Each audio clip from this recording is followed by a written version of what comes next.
presented by Ganesha Films Studio. Presented by Mithila Recording Studio.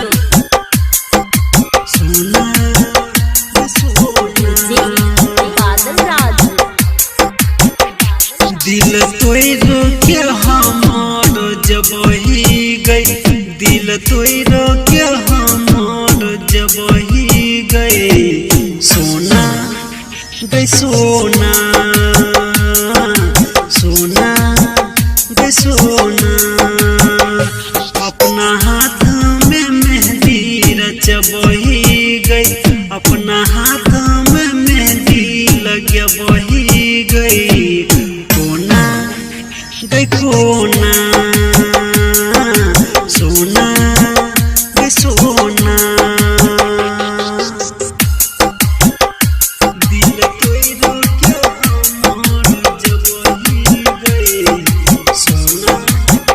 गई सोना, बादल राज सोना गई सोना गई सोना, जिये मोरे के कसम खेलही गई, साथ छोड़ के हमर गेलही गई, साथ छोड़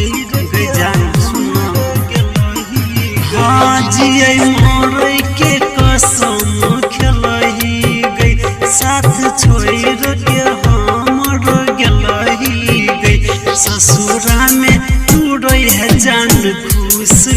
गई, ससुरा में तू रही है जान खुश गई, सोना गई सोना सोना गई सोना सोना गई सोना सोना, बादल राज राइटर सुमन के दिल तोड़ दिलही गई, सिंगरू में से शादी कर लेलही गई, में से शादी कर लेलही, हाँ राइटर सुमन के दिल तोड़ दिलही गई, सिंगरू में से शादी कर लेलही गई, दीवाना के कोना भूल गेलही गई, अपना दीवाना के कोना भूल गेलही गई, सोना गई सोना सोना गई सोना, अपना हाथ में मेहंदी लगब ही गई, कोना गई कोना सोना गई सोना।